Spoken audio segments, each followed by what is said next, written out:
Assalamualaikum dan salam sejahtera. Bersama saya Syazana Lokman bersiaran dari Majlis Sukan Negara Bukit Jalil untuk Buletin MSN. Kita mulakan buletin dengan rangkuman aktiviti sepanjang minggu ini. Jom saksikan. Majlis penyerahan jalur gemilang kepada pasukan e-sukan tim Mas Tiger yang akan menyertai kejohanan Honor of Kings International Championship 2023 telah disempurnakan oleh Menteri Belia dan Sukan Yang Berhormat Hanayo pada 8 November bertempat di Majlis Sukan Negara Bukit Jalil. Kejohanan yang dijangka berlangsung pada 28 November hingga 30 Disember 2023 di Shanghai menyaksikan 27 pasukan profesional dari seluruh dunia akan berentak merebut kejuaraan dengan menawarkan hadiah keseluruhan berjumlah $10 juta. Dalam pada itu, tim Mas Tiger turut menerima geran bantuan penyertaan berjumlah RM100,000 daripada Majlis Sukan Negara serta sumbangan tajaan bagasi jenama eminent dan telefon bimbit daripada IQ Malaysia. Majlis Sambutan Maulidur Rasul sallallahu alaihi wasallam peringkat Majlis Sukan Negara 1445 Hijrah dan Sambutan Bulan Integriti Nasional 2023 telah diadakan serentak pada 7 November bertempat di Kasar 4 Majlis Sukan Negara.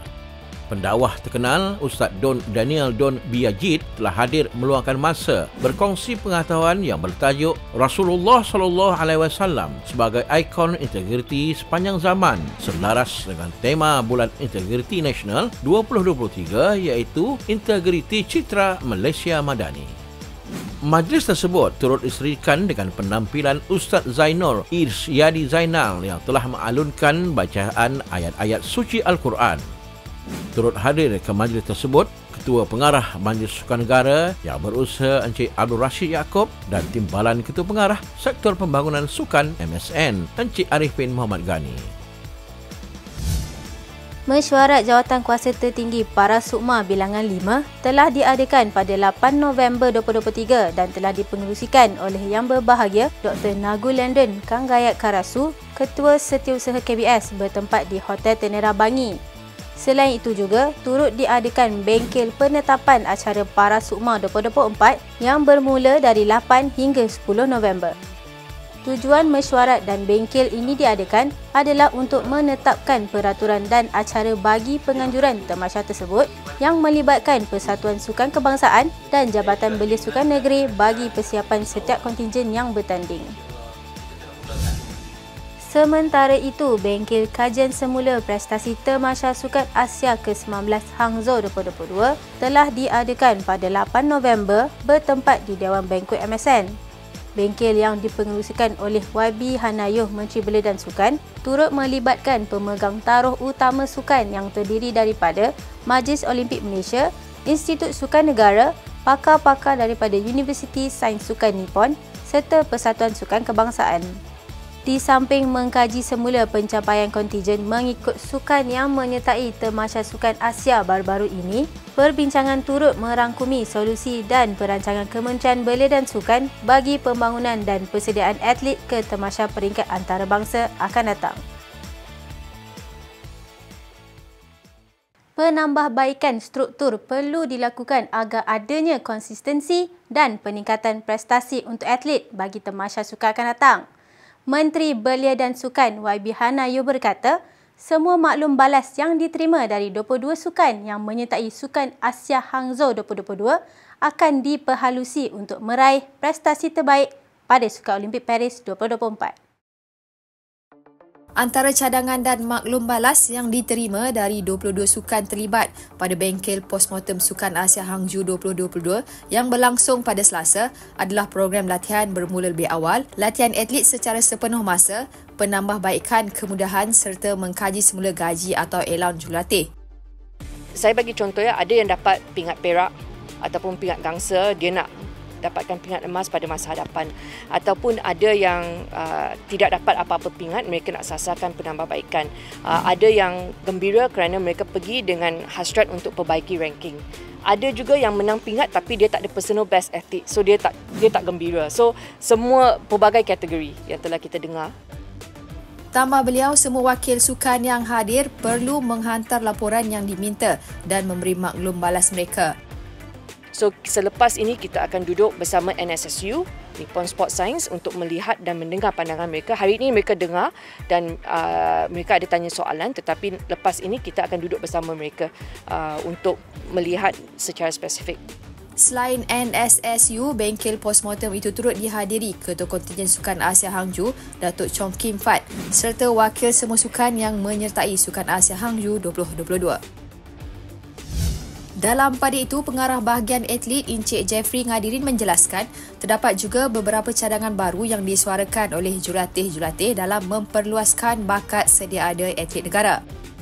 Ada beberapa perkara baru yang kita boleh ambil, iaitu seperti talent transfer yang pihak jurulatih berbasikal cadangkan, ataupun tentang pengambilan jurulatih-jurulatih tempatan oleh olahraga dan juga sukan terjun.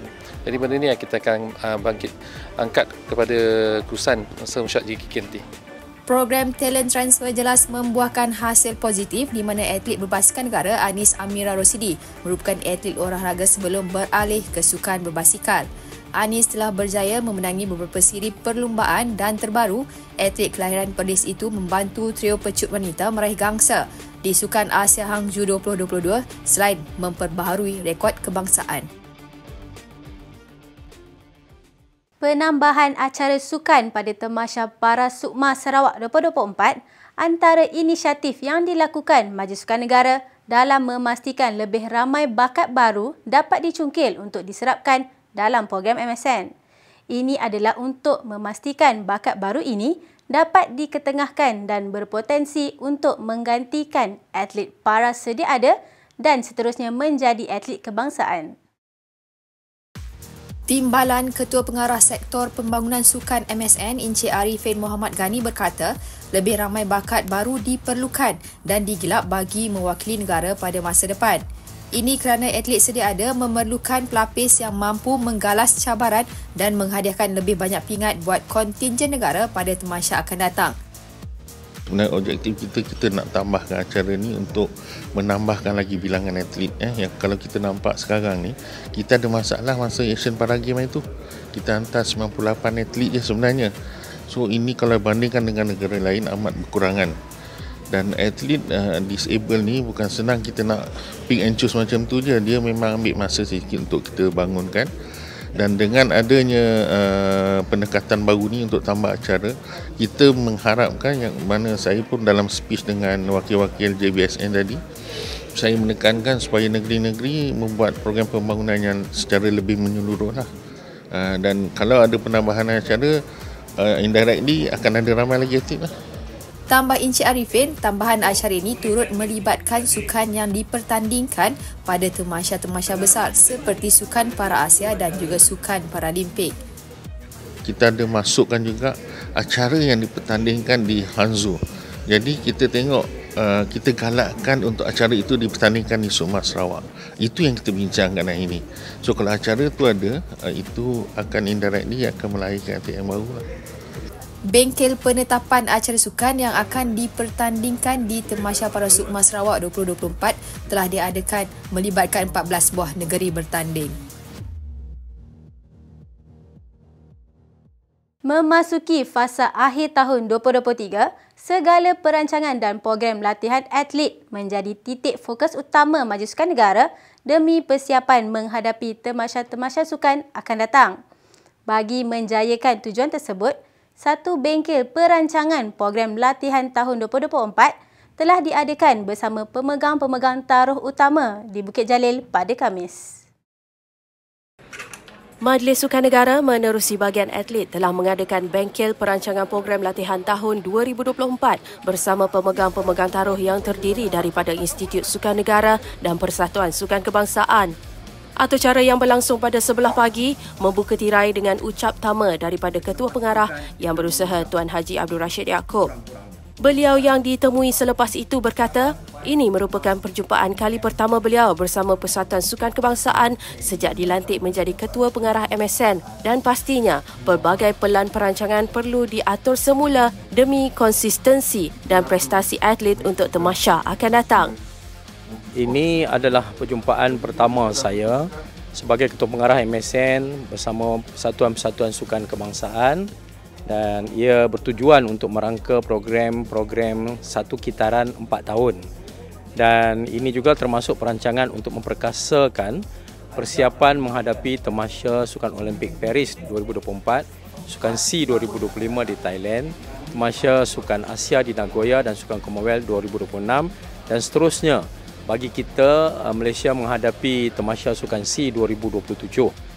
Bengkel yang dihadiri lebih 100 wakil Persatuan Sukan Kebangsaan serta para jurulatih daripada 21 jenis sukan kali ini perlu merancang sebaiknya pelan program latihan dan sukan untuk kitaran 4 tahun sehingga 2027 bagi tujuan mengekalkan prestasi terbaik atlet negara demi mencapai impian mendapatkan emas Olimpik pertama serta menjadi juara di Sukan Asia Tenggara. Di samping itu, Abdul Rashid juga mengingatkan semua persatuan sukan yang hadir berkaitan pentadbiran persatuan yang berkesan dan telus.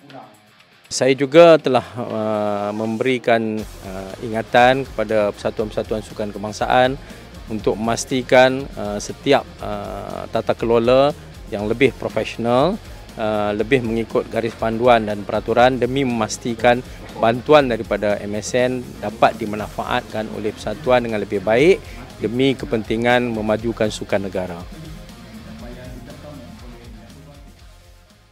Laporan tadi mengakhiri buletin edisi kali ini. Sebelum berpisah, jom kita saksikan minggu ini dalam sejarah sukan negara.